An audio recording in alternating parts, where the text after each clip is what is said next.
Assalamualaikum warahmatullahi wabarakatuh. Guys and girls, korang tahu tak? Dulu Nabi-Nabi daripada Anbiya ni hanya semaya satu waktu sahaja. Ni menurut daripada hukama lah. Siapa dia hukama ni? Iaitu orang ulama-ulama yang bijak pada ketika dahulu.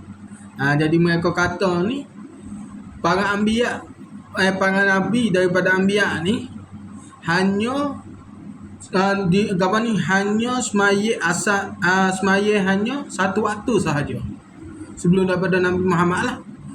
Semaya sekali, sehari sekali sahaja.